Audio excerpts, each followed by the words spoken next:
कमजोर ग्लोबल संकेतों से भारतीय बाजारों में भी तेज गिरावट। निफ्टी करीब 1% फिसला। आईसीआईसीआई बैंक, एल&टी, आरआईएल और टाटा मोटर्स ने बनाया सबसे ज्यादा दबाव। मिड कैप और स्मॉल कैप में गिरावट का ज्यादा डर का माहौल।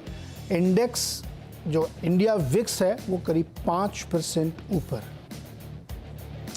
मेटल, रियल एस्टेट और सरकारी कंपनियों में सबसे तगड़ी बिकवाली। तीनों सेक्टर इंडेक्स 2% से ज़्यादा फिसले। मेटल में नाल्को, जेएसडब्ल्यू स्टील और टाटा स्टील 3% तक गिरे। अच्छे नतीजों और दमदार मैनेजमेंट कमेंट्री के बाद जोमैटो 14% ऊपर। ब्लिंकिट की दिसंबर 26 तक 2000 डिलीवरी सेंटर खोलने की कंपनी की योजना। जेफरीज की 275 रुपये के लक्ष्य के साथ खरीदारी की राय। पेरेंट कंपनी की ओर से कमजोर गाइडेंस से कमिंस में तेज गिरावट। शेयर 8% से ज्यादा फिसलकर बना वायदा का टॉप लूजर। भारतीय कारोबार में पावर और इंजन कारोबार में नरमी के संकेत। दूसरे कैपिटल गुड्स शेयर भी फिसले। दमदार नतीजों के बावजूद टाटा मोटर्स 3% टूटा। आगे की कमेंट्री से डरा बाजार। मैनेजमेंट बोला ग्लोबल डिमांड का आउटलुक कमजोर। और आज से खुला इलेक्ट्रिक टू व्हीलर बनाने वाली कंपनी ओला इलेक्ट्रिक का आईपीओ। 72 से 76 रुपए प्रति शेयर के बीच है प्राइस बैंड।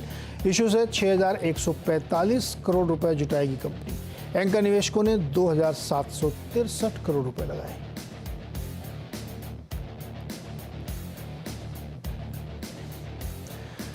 स्वागत है आपका ट्रेडर्स हॉटलाइन में। और आज सोशल मीडिया का दिन है, तो आप फटाफट ट्विटर हैंडल पे मेरे और तमाम जो सोशल मीडिया के हैंडल्स हैं हमारे, उस पर आप अपने सवाल पूछिए। अपने शहर का नाम ज़रूर लिखिएगा और अपना मोबाइल नंबर लिखने की कोई ज़रूरत नहीं है। सिर्फ सवाल लिखिए आप और अपने शहर का नाम लिखिए और हमें भेजिए फटाफट। कोशिश करेंगे हम ज़्यादा से ज़्यादा आपके सवाल लें। आज के मेहमान हैं सर्वेंद्र श्रीवास्तव, जो आपके सवालों के जवाब देंगे। और मार्केट की खालत तस्वीर ये है, करीब 250 पॉइंट नीचे निफ्टी है, 550 पॉइंट नीचे मिड कैप है, 250 बैंक निफ्टी और 800 पॉइंट नीचे है सेंसेक्स। एडवांस डिक्लाइन कितना है? 1:2, यानी एक बढ़ने वाले के सामने 2 से ज़्यादा शेयर्स कमज़ोर हैं। अब ये हरा लाल चिमटा जो है क्लोज हो रहा है, यानी बढ़ने वाले शेयर्स की संख्या थोड़ी बढ़ रही है, गिरने वाले शेयर्स की संख्या थोड़ी कम हो रही है। तो जो सुबह तस्वीर दिख रही थी मिड कैप में, उसके मुकाबले इस वक्त थोड़ा इम्प्रूवमेंट देखने को मिल रहा है, इसलिए एडवांस डिक्लाइन बेहतर होता हुआ दिखने को रहा है। पहले अगर सर्वेन जी की ली जाए। सर्वेन जी, आज मार्केट में ग्लोबल मार्केट का एक तड़का दिखा, लेकिन अब थोड़ा संभलने की कोशिश कर रहा है बाजार। क्या राय बनती है आपकी? बहुत बहुत नमस्कार नीरज जी, दर्शकों को भी बहुत बहुत नमस्कार। देखिए, ऐतिहासिक हफ्ता है, पहले ये समझना बहुत जरूरी है कि ये ऐतिहासिक हफ्ता रहा। यहाँ अब इतिहास में दर्ज हो गया कि पहली बार निफ्टी इस हफ्ते में 25,000 गया था। तो वो सिल्वर जुबली जो हमें लग रही थी वो सेलिब्रेट कर ली। 100-120 पॉइंट से टारगेट कम रह गया और ये ग्लोबल वीकनेस जो आपको दिख रही है आ गई। तो इस वीक में वो आहा मोमेंट जो है ना, राउंड नंबर, सिल्वर जुबली, वो हो गए। लोगों की तमन्नाएं राउंड नंबर्स की पूरी हो जाती है, तो एक आहा मोमेंट होता है वहां पे। एक बाजार उसके बाद रिलैक्स होने की कोशिश करता है। जिनके टारगेट्स आगे रहेंगे वो थोड़ा मुनाफा भी बांधेंगे। और साल के स्टार्ट में जो थॉट लिया था कि भाई इस साल 8-10% मैक्स रिटर्न इंडेक्स में बन गया तो बन गया, तो आई थिंक वो सारे टारगेट्स, वो सारे समीकरण भी अब यहाँ पे पूरे हो चुके हैं। तो आई थिंक अब बहुत ज्यादा हेडरूम, भाई 25,200 के ऊपर बहुत ज्यादा हेडरूम बनेगा। ये हमने लास्ट टाइम भी नहीं, हमको ये था कि वो बस वो 25,200 तक का मैक्स हेडरूम लग रहा था। उनके आसपास से अब ये गिरा है। तो इसमें चिंता के विषय जो आप ग्लोबल बोल रहे हैं, सबसे बड़ी चिंता के विषय मेरा अब ये है कि ये जो यूएसटी जेपीवाई येन जो है, जिस तरह से अब 150 के नीचे रहने लगा है और जिस तरह से ऊपर में 165-170 के लेवल्स के आसपास से जो पलटा है, और ऑलरेडी धीमे धीमे आप देखिए 7-8% की वीकनेस वहां पे, सॉरी स्ट्रेंथ वहां पे 7-8% की ऑलरेडी वहां पे स्ट्रेंथ आ चुकी है येन में। ये मुझे लगता है ये भी एक इंपॉर्टेंट संकेत है ग्लोबली। और दूसरा जो यूएस बॉन्ड यील्ड्स थोड़ी कूल ऑफ हुई, उसके बाद थोड़ा नीचे आई। तो आई थिंक ये 2-3 चीजें हैं जो मार्केट को ग्लोबली जिटरी कर रही हैं। और लग तो रहा है कि भाई ग्लोबली तो लग रहा है कि यूएस थोड़ा सा प्रेशर में और रहेगा, जिस तरह के रिवर्सल्स वहां आ रहे हैं। अब उनके समीकरण यहाँ क्या निकलेंगे वो देखते हैं, बट लग तो रहा है कि एक एग्जॉशन 25,000 के आसपास जो है हो गया है। और एक short to medium, short term top तो आपका ऑलरेडी इन प्लेस है, जो हमने 25,070 के आसपास जो कल लेवल्स छुए हैं। आई थिंक एक शॉर्ट टर्म ट्रेड वहां पे बन चुका है। तो अब यहाँ से शॉर्ट टर्म में भी लग रहा है कि रिस्क रिवॉर्ड्स थोड़े नेगेटिव हो गए। ओके, डॉलर येन दिखाइए डॉक्टर साहब। बात रही थी डॉलर येन की, क्योंकि जापान में ब्याज दरें बढ़ाई गई हैं और उसका असर उनकी करेंसी पे है। तो येन कैरी ट्रेड अनवाइंड होता हुआ दिख रहा है ग्लोबल मार्केट में। 149 आ गया है, जो एक समय 167 तक गया था। अब ये घट के 150 के नीचे आ गया। तो ये एक बड़ी स्टोरी है। अभी अब एक दो बार, चूँकि ट्रेजेक्ट्री जब बदलती है तो एक बार में बढ़ा के नहीं रुकते, कई बार और बढ़ाएंगे। तो धीरे धीरे जो बहुत सस्ता पैसा, फ्री का पैसा एक तरीके से आ रहा था मार्केट में, वो येन कैरी ट्रेड वाला, उसके थोड़ा सा इम्पैक्ट आएगा। लेकिन बहुत सारी स्टोरीज मार्केट में है। रेट कट भी होना है यूएस में, क्या असर आएगा, सब चीज़ें धीरे धीरे अनफोल्ड होंगी।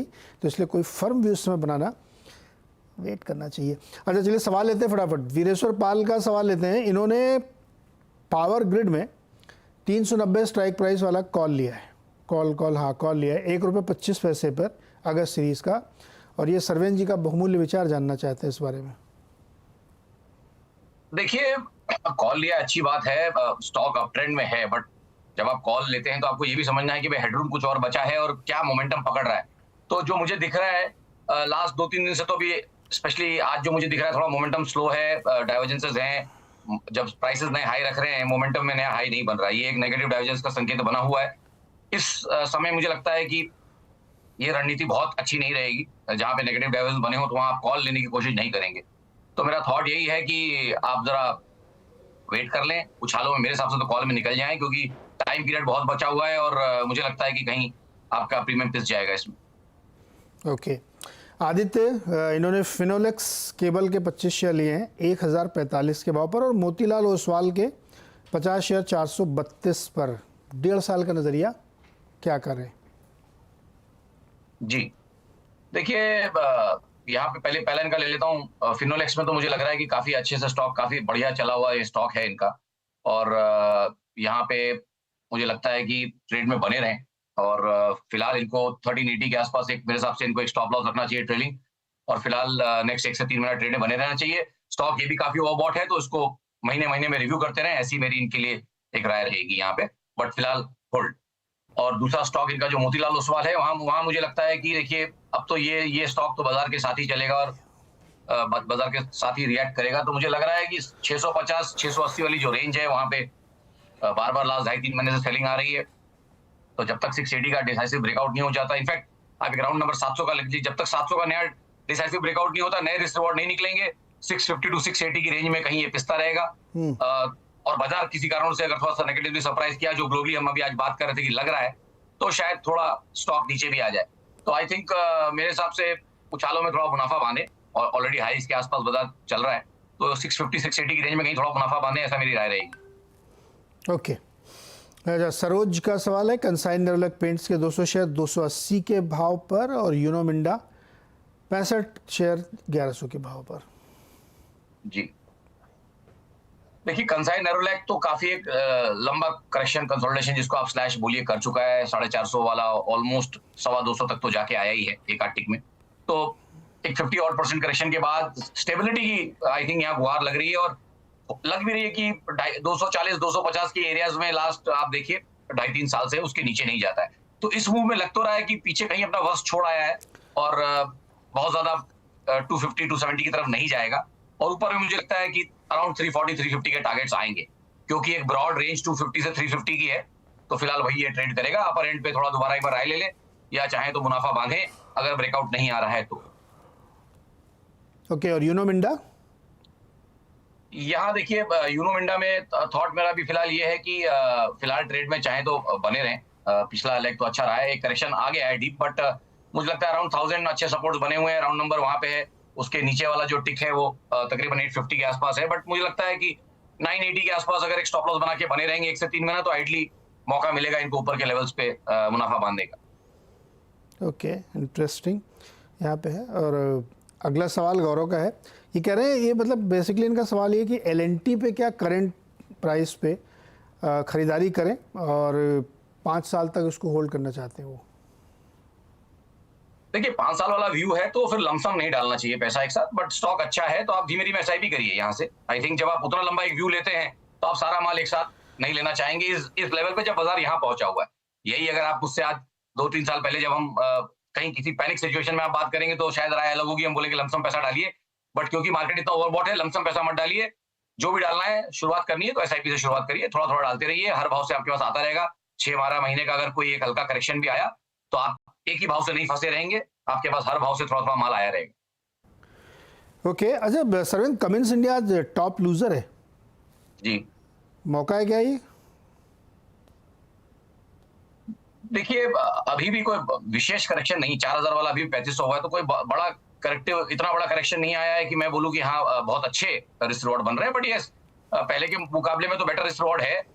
तो नेक्स्ट 1 से 3 महीने के लिए कोई मुझे पूछेगा तो अच्छे सपोर्ट्स हैं इसको 3200-3300 के आसपास, तो जब तक उनके ऊपर है तब तक तो आप मान के चलेंगे कि short to medium term trend up है, बट लॉन्ग टर्म में आई थिंक अब रिस्क रिवॉर्ड बचे नहीं है, बहुत ज्यादा ओवरबॉट हो गया था स्टॉक, और लॉन्ग टर्म में उतने बढ़िया रिस्क रिवॉर्ड नहीं है मेरे हिसाब से, तो मैं तो उसको अवॉइड करना चाहूंगा फिलहाल। और जो आज का गैप डाउन से जो ये गिर रहा है, बड़ा क्रूशियल है कि अगर ये 3300 के आसपास 3300 होल्ड कर रहा है कि नहीं, वो इस वीक में आने वाले हफ्ते में पता चलेगा।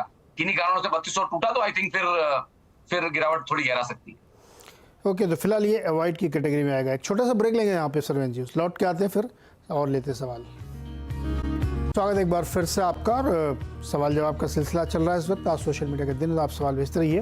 अगला सवाल है समीर का, और समीर के पास IEX के 575 शेयर हैं 153 के प्राइस पे, लॉन्ग टर्म के लिए रखे हुए हैं इन्होंने। ठीक चल रहा है इनका मामला क्या अभी? देखिए काफी हाई बीटा शेयर है, और ये मान के चलेंगे कि भाई उस तरह का ये रिस्क ले सकते हैं। हाई बीटा दोनों तरफ बहुत स्ट्रॉन्ग मूवमेंट्स आते हैं। देखिए इस तरह के हाई बीटा स्टॉक्स में हमेशा थोड़ा रिकमेंडेशन रहता है कि थोड़ा थोड़ा बीच में कहीं ट्रेड भी करते रहें, क्योंकि बीच बीच में हमेशा मौके इसमें आते रहते हैं। इसमें सेक्युलर ट्रेंड जल्दी बनते नहीं है, और एटलीस्ट फिलहाल 2-2.5 साल से सेक्युलर ट्रेंड तो बना ही नहीं है, बहुत ज्यादा टॉपीनेस रही है। तो आई थिंक इसके पहले के जो मुझे दायरे दिख रहे हैं जहां पे अटका था, और या जहां इसका पहला एक इंपॉर्टेंट लेवल था, वो तकरीबन यही 200 की रेंजेस रही हैं। तो बहुत इंपॉर्टेंट है अगला हफ्ता इसके लिए, इसको अगला हफ्ता इंपॉर्टेंट है, और अगर 200 का ब्रेकआउट करके क्लियरली खड़ा रहता है नेक्स्ट वीक में, तो आई थिंक 240-250 के टारगेट्स निकल के आएंगे उन समीकरणों में। तो अगला हफ्ता यहाँ पे अलर्ट रहे, मेरी इनके लिए यही राय रहेगी, और इन द मीन टाइम 180 के नीचे एक स्टॉप लॉस भी लगा के रखें, ऐसी मेरी राय रहेगी। ओके, अभिषेक पांडे का वापिस से सवाल भेजा इन्होंने गोदरेज एग्रोवेट के शेयर खरीदे हैं 853 के प्राइस पे, और ये आपका व्यू जानना चाहते हैं इस स्टॉक पे। देखिए थिनली ट्रेडेड शेयर है, पहले तो ये समझ लें कि बहुत ही थिनली ट्रेडेड शेयर है, तो उसमें बहुत ज्यादा वॉल्यूम्स नहीं होते उतने, और बहुत ज्यादा इसमें ट्रेडिंग नहीं कर पाएंगे, कभी कम होते हैं वॉल्यूम, कभी एकदम ड्राई अप हो जाते हैं, और कभी जब मूवमेंट में रहता है तो अच्छे वॉल्यूम्स हो जाते हैं। सो आई थिंक फिलहाल काफी ओवरबॉट है शेयर, और पिछले जो हाइज रखे हैं मंथली इसके, आई थिंक वो अब यहाँ से क्रिटिकल रहेंगे। गए महीने के हाइज इसके तकरीबन 876-877 के आसपास जो है, इस कमिंग मंथ में आपको चाहिए कि 880-900 के ऊपर ये ब्रेकआउट कर ले। उस केस में तो इसको आप कमिंग मंथ में इसको आप रिव्यू करेंगे, अगर ये 880-900 का ब्रेकआउट फायदा आउट कर लेता है तो आप खड़े रहेंगे, अन्यथा मुझे लगता है आने वाले महीने में कहीं ऊपर में आपको थोड़ा सा मुनाफा बांधना चाहिए। राइट, और अभिषेक का सवाल है वरुण बेवरेजेस पे, 1548 पे उन्होंने लिया है 50 क्वान्टिटी। इस पर कई लोगों ने सवाल भेजा है कि वो जो स्प्लिट हुआ उसको ध्यान दें ना दें, वॉट। तो वरुण बेवरेजेस पे क्या राय बनती है आपकी? देखिए एडजस्टेड चार्ट्स मेरे हैं, शायद नहीं है, मैं वो नहीं, अभी हुआ नहीं है। हाँ जी, तो आई थिंक स्प्लिट होगा, तो ऑलरेडी आई थिंक इस तरह की न्यूज जब लिक्विडिटी ड्रिवन, जब मैनेजमेंट लिक्विडिटी बढ़ाना चाहता है और स्टॉक स्प्लिट होते हैं और ट्रेडिंग वॉल्यूम्स और लिक्विडिटी बढ़ जाती है, जब थोड़ा भाव कम होता है, उस एंगल से ये सारी चीजें की जाती हैं। मेरा थॉट ये है कि काफी चला हुआ स्टॉक है ये, और ऑलमोस्ट वन साइड चला है, तो बहुत लेट आए हैं इस ट्रेड में, ऐसा मेरा मानना है। जब 250 वाली चीज ऑलरेडी 1500-1600 हो गई है, तब ये कहीं आ रहे हैं, और ये 250 से लेके आप देखिए मूव ऑलमोस्ट वर्टिकल है लास्ट 4-5 सालों। तो मेरी तो राय रहेगी कि भाई कुछ और अच्छा, कोई अच्छा ओवरसोल्ड कैटेगरी का कोई अच्छा स्टॉक ढूंढे, ये काफी ओवरबॉट है, यहाँ मुझे थोड़ा रिस्क ज्यादा लगता है कंपैरेटिवली। नॉट दैट कि चल नहीं सकता, बट रिस्क एलिमेंट बहुत ज्यादा है। रिस्क एलिमेंट ज़्यादा है उसमें। अशोक श्रीवास्तव ने जो सवाल ये पूछा है आपसे कि PSU बैंक कैसे लगते हैं, खास तौर पे सेंट्रल बैंक। 500 शेयर हैं इनके पास 47 के प्राइस पे, फिर ना IOB, यूको, सब छोटे छोटे बैंकों के नाम लिखे हैं। तो PSU बैंक में ये तीनों में कोई राय है आपकी क्या? देखिए निफ्टी PSU इंडेक्स में और एक 5-7% बाकी है, बट मेरी राय को ये रहेगी जब इतना बड़ा बास्केट लेके बैठे हैं तो बड़े नामों को भी जरूर इसमें शामिल करें। और मेरा तो हमेशा टॉप फेवरेट, जब भी most liquid, most well owned SBI रहता है। अगर अगर करना है तो मैं कहता हूँ कि उसमें ही आप ट्रेडिंग भी करिए चाहे इन्वेस्टमेंट करिए। तो क्या है, एंट्री एग्जिट सेटअप्स बड़े अच्छे बनते हैं, बड़े अच्छे टारगेट्स आते हैं, या अगर स्टॉप लॉस भी होता है तो आपको श्योर रहता है कि हाँ भाई ट्रेंड पलट गया। तो आई थिंक फिलहाल तो मुझे लग रहा है कि उस इंडेक्स में 5-7% और बाकी है, वही आउट परफॉर्म कर सकता है। बैंक निफ्टी में अगर कुछ चलेगा तो I think Nifty PSU index में जगह है, बैंकिंग इंडेक्स में थोड़ी 5 to 7%। तो आई थिंक नेक्स्ट 15 दिन के लिए चाहे तो ट्रेड में बने रहें और नेक्स्ट फोर्टनाइट में 15-16 दिन के बाद एक बार दोबारा राय ले लें। बट फिलहाल तो लग रहे हैं अच्छे और जगह है इसमें। Okay, perfect. अच्छा, अब अगला सवाल जो लेते हैं वो हम संजय बंसल का, और इन्होंने लिखा है कि 1000 शेयर हैं एप्कोटेक्स के इनके पास, 175 पे इन्होंने ख़रीदा है। अब क्या करें इस पे? ये मुझे इसका सर कोड अगर बता देंगे तो बहुत मेहरबानी होगी। मैं एक सेकंड बता रहा हूँ आपको। एप्कोटेक्स बीएससी वाला था कि एनएससी वाला? एप्कोटेक्स आया अभी अभी अभी टिकर पे आया, तो मैं देख लेता हूँ। वो मुझे बी समझ में आ रहा था और मैं बी देख रहा था। एप्कोटेक्स इंडस्ट्रीज जी।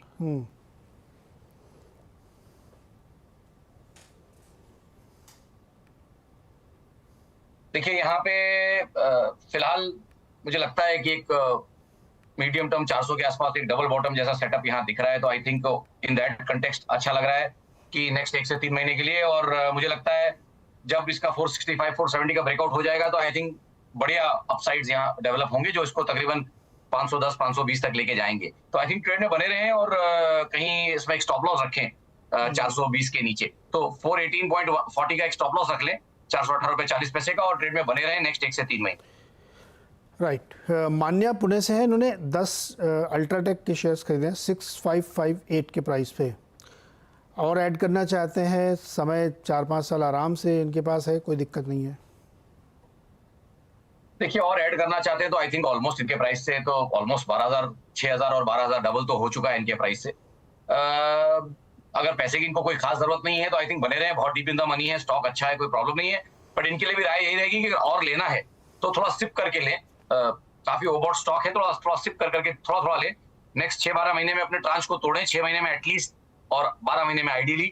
तो 12 इक्वल हाफ्स में मेरे हिसाब से जो भी डालना चाहते हैं पैसा धीमे धीमे नेक्स्ट 12 महीने में डालें। संजय ने जमशेदपुर से पूछा है कि अभी कौन से स्टॉक में फ्रेश एंट्री करनी चाहिए लॉन्ग टर्म के लिए, और मल्टी बैगर होना चाहिए, 5 साल कम से कम रखेंगे। नहीं, बहुत अच्छा सवाल है। काश लेकिन उस तरह के सेटअप्स नहीं है बाजार में। हमने लास्ट टाइम भी अगर ये सुनते हो हमें रेगुलरली, तो हमने बोला था कि भाई ड्रम चूज करने। इस समय लाल ड्रम लग रहा है हमें, जहाँ पे 80 लाल बॉल है और 20 ग्रीन बॉल हो सकती हैं। तो हम उसमें पिकिंग करेंगे नहीं इस समय, जब तक हम कहीं इंडेक्स पे श्योर नहीं हो जाए, रिस्क रिवॉर्ड नहीं बन जाए, तब तक जब तक हमारा ड्रम क्लियर नहीं होगा तो लॉन्ग साइड का तो पिक करने का सवाल नहीं है अभी। तो इनसे माफी चाहूंगा, बट किसी ना किसी दिन इनके सवाल का जवाब मिलेगा तो दूंगा, वो समय जब आएगा तो। क्या एक भी ड्रम हरा नहीं है क्या? सर हम प्रोबेबिलिटी एनालिस्ट हैं, मैंने इस चीज को समझाया हुआ है कि देखिए जब भी आप प्रोबेबिलिटी पिकिंग शुरू करते हैं, आप रैंडम पिकिंग शुरू करेंगे। रैंडम इन द सेंस कि आप 10 स्टॉक का एक बास्केट उठाएंगे इस समय, तो क्योंकि 70-80 रेड बॉल हमको दिख रहे हैं, जहां पे रिस्क रिवॉर्ड्स हम, रेड बॉल का मतलब रिस्क रिवॉर्ड्स हमको अच्छे नहीं दिख रहे हैं, तो अब वो बॉल हमारे लिए रेड हो गई कि रिस्क रिवॉर्ड अच्छा नहीं है, स्टॉप लॉस टारगेट में दूरी 1:2 नहीं है, अच्छे सेटअप्स नहीं बन रहे हैं। तो जब 100 में से निकालते हैं तो 70-80 ट्रेड वही मिल रहे हैं। इनफैक्ट 80 से भी ज्यादा 85 ट्रेड वही मिल रहे हैं कि लग रहा है कि यार लॉन्ग साइड में रिस्क रिवॉर्ड नहीं है, शॉर्ट साइड में है। तो अब बचे 15 ग्रीन रिस्क रिवॉर्ड या ग्रीन बॉल। अब वो 100 में से हम पिक करने जाएंगे 10, तो 2 के स्टॉप लॉस, 2 में पैसा बनेगा, 8 में स्टॉप लॉस हो जाएंगे। तो वो काम करना ही नहीं है। आई होप लोगों को सिंपल पार्लेंस से समझ में आए। जब मैं पढ़ाता हूँ तो मैं यही बताता हूँ, पहले अपना ड्रम डिसाइड करिए, आपका ड्रम क्लियर हो जाए उसके बाद पिकिंग शुरू करिए। आप पढ़ाते भी हैं क्या? क्लासेस भी लेते हैं क्या? सर कोई मेंटरिंग के लिए लोग आते हैं तो पढ़ाता हूँ, बहुत सीरियस लोगों को। मैं मास कोचिंग तो नहीं चलाता, बट मेंटरिंग के लिए कोई सीरियस आता है तो पढ़ाता हूँ। मतलब 6 महीने डेडिकेटेड आप मेरे साथ पढ़ेंगे तो मैं पढ़ा सकता हूँ। हाँ, कोचिंग वर्ड आजकल बड़ा चर्चा में है। एनीवे, खैर डीएस चौधरी जी का सवाल लेते हैं। एमएमटीसी के शेयर ले रखे हैं 2110 पर, होल्ड करें क्या? देखिए बात इनको भी यही बोलूंगा कि इरेटिक स्पाइकी वॉल्यूम्स रहते हैं, कभी वॉल्यूम बहुत होते हैं और कभी बिल्कुल ड्राई अप हो जाता है। तो ऐसे स्टॉक्स में आप ट्रेडिंग नहीं कर पाएंगे। बट यस, ओवरऑल सेटअप्स तो भी अच्छे लग रहे हैं। हाई टॉप हाई बॉटम्स में चल रहा है, शॉर्ट टर्म ट्रेंड भी अप है, मीडियम टर्म भी अप है, और अपना 200 दिन का एवरेज पकड़ के अभी इस लेग में चला है लास्ट 2.5-3 महीनों में। तो आई थिंक ऐसे समीकरणों में आप है आपके पास ट्रेड तो आप बने रहिए। कॉस्ट के आसपास चाहे तो, अगर प्रॉफिट में है तो कॉस्ट के आसपास थोड़ा स्टॉप लॉस रखिए, उससे थोड़ा नीचे, और 1 से 3 महीने इसको होल्ड करके रखिए। लग तो रहा है कि 140 150 के टारगेट्स यहाँ पे पॉसिबल हैं, तो बने रहे ट्रेड में। ओके, शमिंदर सूद ने 500 शेयर एनएचपीसी के लिए 209 के प्राइस पर, क्या ठीक लग रहा है आपको? एनएचपीसी आई थिंक देखिए इस लेग में तो काफी चला हुआ है, और अगर आप इसका थोड़ा सा लंबा चार्ट देखेंगे तो मैं स्टॉक्स ऐसे फिल्टर कर रहा हूँ कि देखिए जनवरी के हाई के बाहर ये जा नहीं पाया, जब बाजार ने ऑलरेडी कई सारे हाई लगाए, ये जनवरी के हाई के बाहर गया नहीं है। तो 115 अप्रोक्सीमेटली अराउंड 115 के आसपास मल्टीपल टॉप्स दिख रहे हैं। तो मुझे लगता है कि नए समीकरण तो 115 120 के बाद ही इसमें चालू हो पाएंगे, उसके पहले नहीं हो पाएंगे। इन द मीन टाइम बाजार में जैसे मैंने बोला रिस्क रिवॉर्ड थोड़ा लग रहे हैं कि नीचे में है, तो ये मुझे लगता है इनको एक बार 90 के आसपास दोबारा लेने के लिए मिलेगा, 85-90 की रेंज आएगी, उसमें इनको दोबारा लेने मिलेगा। तो चाहे तो बेच के दोबारा ले सकते हैं, अन्यथा 8440 के स्टॉप लॉस से खड़े रहे। ओके सरवीन जी, जोमेटो पे आपकी क्या राय है? 12% ऊपर है आज, 262-63 रुपये पहुंच गया है। जी देखिए, मैं हमेशा बोलता हूँ ना कि जहां जिस चीज का जहर पूरा निकल गया होता है, तो एक 50-60-70 रुपए में हमको भी रिसोर्ट अच्छे लगते थे, लग रहा था पूरा जहर निकल गया, अब तो काफी चल गया है। तो आई थिंक यहाँ से जो आएगा उसके लिए वो रिस्क एलिमेंट तो डेफिनेटली ज्यादा होगा कंपैरेटिवली, मे बी अगर आपने 6 महीने साल भर पहले ट्रेड इसको लिया होता। तो आई थिंक जिनके पास है बने रहे, बट नया तो रिस्क रिवॉर्ड सर यहाँ पे मुझे डेवलप होता हुआ नहीं दिख रहा। जिसके पास है आई थिंक वो 235 के स्टॉप लॉस से बना रह सकता। तो अब जहर निकल गया, अब तो हेल्दी हो गया होगा ये, नहीं तो हेल्दी हो गया डेफिनेटली सर, लेकिन 50 वाला 250 भी तो हो गया, 5x इन अप्रोक्सीमेटली जस्ट 1 ईयर। अभी 1 साल पूरा नहीं हुआ है, अक्टूबर में करीब कुछ 250 रुपए का भाव था, तो 10 महीने में 5 गुना हो गई जब चीज। अब उसमें भी अगर यहाँ कोई लालच करता है तो आई थिंक फिर गलती कर रहा है वो। तो यहाँ से नया निवेश नहीं हो सकता, पुराना है definitely you are in the money, आपके पास समीकरण बहुत रहते हैं, आप ट्रेडिंग स्टॉप लॉस लगा लीजिए, आप दूर से खड़े रह लीजिए, आप थोड़ा बुक कर लीजिए, थोड़ा ट्रेड कर लीजिए, तो उस केस में तो आपका दिमाग भी फ्रेश रहता है। पैसा जब आया रहता है ना, तो आपका दिमाग फ्रेश रहता है, आप 50 चीजें उसमें समीकरण बैठा सकते हैं। बट नया लेंगे ना 260 में, और अगर 240 का भी भाव देख लिया ना, फिर दिमाग आपका बंद हो जाएगा, फिर आप उसको निकल नहीं पाएंगे इसमें। ओके अच्छा, अनिरुद्ध नहीं, डीके कुमावत जी भाई, देखो 10 रुपए से कम के शेयर पूछोगे ना भाई, तो मेरे को थोड़ा सा पूछने में भी अजीब लग रहा है। मैं अनिरुद्ध का सवाल ले लेता हूँ जी। Zen technologies 290 shares at the average price of 446, ये तो 1500 रुपये चल रहा है मेरे ख्याल में जेन टेक्नोलॉजीज। सर जी बहुत जबरदस्त, मुझे 1710 का भाव दिख रहा है सर मेरे सेटअप में। वही है 290 446 पे लिया इन्होंने। बहुत बढ़िया trade, I think towards Covid के आसपास जहां लिया होगा ट्रेड, आई थिंक उसके आसपास ही वो उस तरह के भाव थे, या उसके बाद में थे, उसके बाद भी थे। आई थिंक लास्ट ईयर में भी 450-500 के रेंज में था। आई थिंक अच्छा पैसा इनका बन रहा है। अब अगर मुझे पूछेंगे तो मेरा तो आईटी इंडेक्स के सारे टारगेट्स पूरे हो गए हैं। अब अगर ये अपने पीयर सेट को आउट परफॉर्म कर सकता है तो अलग बात है, बट निफ्टी आईटी के भी जो इंडेक्स के टारगेट सोचे थे कि नीचे में, वो पूरे हो चुके हैं। तो आई थिंक रिस्क रिवॉर्ड अब उतना यहाँ पे भी फेवरेबल नहीं है। मेरी तो राय रहेगी 1/3 बेच लें, तो रिमेनिंग शेयर उनके फ्री हो जाएंगे, उनमें खड़े रहें, और जो बचा हुआ पैसा है उसको ड्राई पाउडर को थोड़ा रखें। नेक्स्ट 3-6 महीनों में अगर कुछ मौके मिलेंगे तो फिर कहीं और भी निवेश कर सकते हैं ये।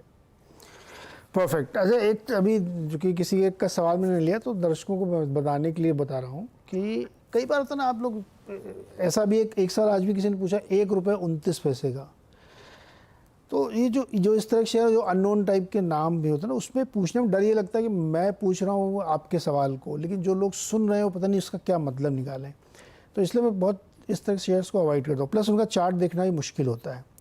फिर आप कहोगे कि जब 7 रुपये का वोडाफोन था तब क्यों बात करते थे, तो वो इसलिए था, वो एक स्पेशल सिचुएशन केस था कि वो बहुत बड़ी कंपनी की है और कहाँ से गिरते गिरते आया, इसलिए उस पर बात ही होती। जनरली मैं 10 रुपये से नीचे के शेयर पे कम बात करना पसंद करता हूँ, तो इसको आप लोग अदरवाइज़ ना लें। अवॉइड करना इसलिए पड़ता है क्योंकि बहुत सारे लोग एक साथ सुन रहे होंगे, क्या वो इसका मतलब निकालेंगे, इसकी वजह से बचते हैं थोड़े से। सरवीन जी कुछ ऐड कर रहे थे क्या?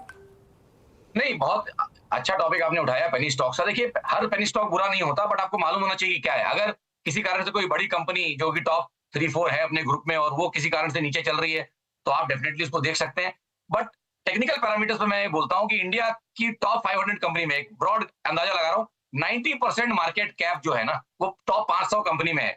तो जो पैसा कमाने के मौके हैं 90% ऑफ द टाइम वो 500 कंपनियों के अंदर ही है। उसके बाहर अगर आप कर रहे हैं तो आप फिर क्या बोलते हैं उसकी, आप छोटे तालाब की मछली को पकड़ने की कोशिश कर रहे हैं, पैसे फिर आपके उतने नहीं बनेंगे। So you have to be in the larger pond, जो बड़ा तालाब है या जो समुंदर है, वो खाली 500 कंपनियों में 90% इंडिया का मार्केट कैप है।